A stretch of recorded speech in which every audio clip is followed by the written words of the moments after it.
వార్తని సమర్పిస్తున్న వారు శ్రీ ఆరోగ్య multi speciality hospital, Jangareddygudem road, Koyyalagudem.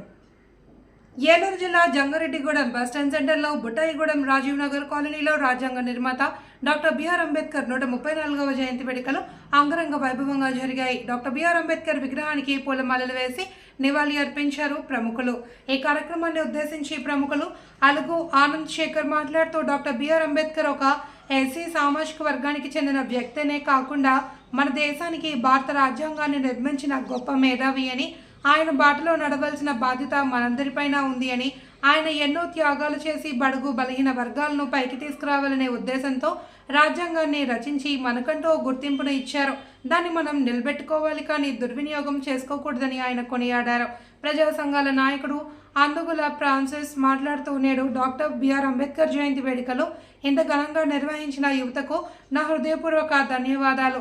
యువతి యువకులు డాక్టర్ బిఆర్ అంబేద్కర్ని స్ఫూర్తిగా తీసుకోవాలి అని, జయంతి వేడుకలు అంటే డీజేలు తీన్మార్లు పెట్టి డాన్సులు వేయడం కాకుండా ఆయన బాటలో నడవాలి అని, ఆయన స్ఫూర్తిని మనం నింపుకోవాలి అని, ఆయన మన కోసం రచించిన రాజ్యాంగాన్ని ఫలాన్ని మనం అనుభవించాలి అంటే ప్రతి ఒక్కరూ మంచిగా చదువుకొని ముందుకు వెళ్ళాలి అని అన్నారు. పార్లమెంట్ సాక్షిగా కేంద్ర హోంశాఖ మంత్రి అమిత్ షా అంబేద్కర్ను కించపరిచే విధంగా మాట్లాడడం దారుణమైన చర్య అని, అంబేద్కర్ రచించిన రాజ్యాంగం మీద ప్రమాణం చేసి మాట్లాడే స్థాయిలో ఉన్న అమిత్ షా నోరు జారి అలాంటి మాటలు మాట్లాడడం సబబు కాదన్నారు. ఇందాక సౌభాగ్యమ్మ గారు మాట్లాడుతూ ఒక మంచి మాట చెప్పారు. మనం అంబేద్కర్ జన్మదినాన్ని జరుపుకుంటుంది ఇప్పుడు, కానీ మన జంగారెడ్డిగూడెంలో మనం మాత్రం చాలా కొద్ది మంది మాత్రమే గ్యాదర్ అయ్యాం.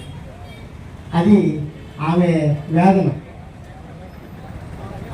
ప్రపంచంలో ఒక మనిషికి అత్యధిక విగ్రహాలున్న ఏకైక వ్యక్తి డాక్టర్ బాబాసాహెబ్ అంబేద్కర్ ఒక్కడే అనే విషయాన్ని ఈ సందర్భంగా మీ అందరికీ ఒకసారి గుర్తు చేస్తా ఉన్నాను.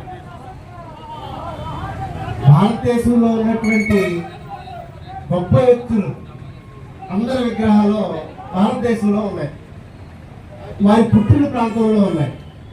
కానీ ప్రపంచంలో కొలంబియా యూనివర్సిటీలో, హార్వర్డ్ యూనివర్సిటీలో ఇట్లాంటి ప్రపంచ విజ్ఞాన కేంద్రాల్లో భారతీయుల ఫోటోలు, స్టాట్యూలు అక్కడ. నా పేరు అందుగుల ఫ్రాన్సిస్, కులం క్షత్రియ పోరాట సంఘం ఏలూరు జిల్లా కార్యదర్శి.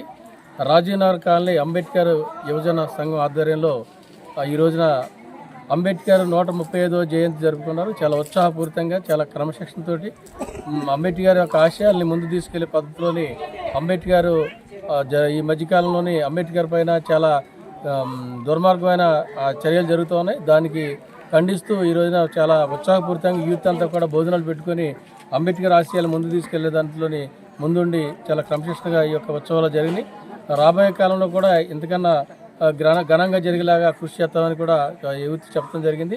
ఈ రోజున అంబేద్కర్ ఆశయాలంటే పండగల్లోని జయంతి జరుపుకొని తీర్మానాలు వేయటం కాదు. అంబేద్కర్ ఆశయాలు ముందు తీసుకెళ్ళాలంటే ఎక్కువ మంది చదువుకోవాలి, చదువు విజ్ఞానం కావాలి.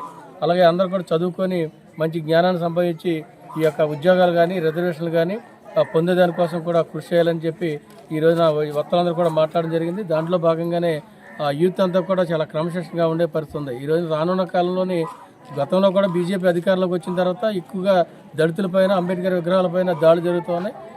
రాష్ట్ర ప్రభుత్వం కానీ కేంద్ర ప్రభుత్వం కానీ అలాంటి దాడుల్ని, అంబేద్కర్ విగ్రహాల ధ్వంసం కానీ దళితులపై దాడులు కానీ నివారించడానికి కోసం కూడా ఐక్యంగా ఉద్యమించాలని చెప్పి ఈ రోజున ఈ యొక్క అంబేద్కర్ జయంతి సందర్భంగా మేమందరం కూడా తెలియజేయడం జరుగుతుంది ప్రభుత్వానికి. జోహార్ జోహార్ ఈ రోజున చెప్పడం జరిగింది. దాంట్లో భాగంగానే గతంలోని హిందూ ఒక విషయాన్ని రెచ్చగొడుతూ ముస్లింల పైన బాబ్రీ మసీద్ కూలగొట్టారు. ఆ యొక్క సల్లబడుతుంది అనే టైంలోని ఈరోజు పార్లమెంట్లోనే అమిత్ షా హోంమంత్రి అంబేద్కర్ అనేసి జపం చేస్తారు. ఈ రాముడిని తలుచుకుంటే మీకు పుణ్యం వద్దని చెప్పి ఏలన చేయడం జరిగింది. రాజ్యాంగం మీద ప్రమాణం చేసి ఈ రాజ్యాంగాన్ని అమలు చేస్తామని చెప్పి, రాజ్యాంగ హక్కులు కాపాడుతామని చెప్పినటువంటి హోంమంత్రి ఈ రోజున అలాంటి వ్యాఖ్యలు చేయడం అనేది మతాలని, కులాలను రెచ్చగొట్టే పద్ధతి చేస్తున్నారు. అంబేద్కర్ వాదులపైన ఈ రోజున దాడులు చేసే దానికోసం సిద్ధమవుతున్నారు. రాజ్యాంగాన్ని మార్చే దానికోసం ఈరోజు ప్రయత్నం చేస్తున్నారు. అలాంటి రాజ్యాంగాన్ని మార్చే దానికోసం కృషి చేస్తే కనుక పెద్ద ఎత్తున ఉద్యమం చేస్తామని, ఏదైతే మనుశాస్త్రం ఉందో మనువాదులందరూ కూడా దుర్మార్గమైన ఆలోచనలు చేస్తున్నారు. అంచేత అంబేద్కర్ వాదులందరూ కూడా వామపక్షవాదులు కానీ అంబేద్కర్ కానీ అందరూ కూడా ఐక్యమయ్యి ఈ యొక్క మనువాదాన్ని రాజ్యాంగం బీజేపీ మార్చే ఆలోచనల్ని విరమించుకోవాలని చెప్పే దానికోసం ఉద్యమంతో కూడా వెనకాడమని చెప్పి మేము యొక్క అంబేద్కర్ జయంతి సందర్భంగా మేము అందరం కూడా ప్రతిజ్ఞ చేస్తా ఉన్నాం.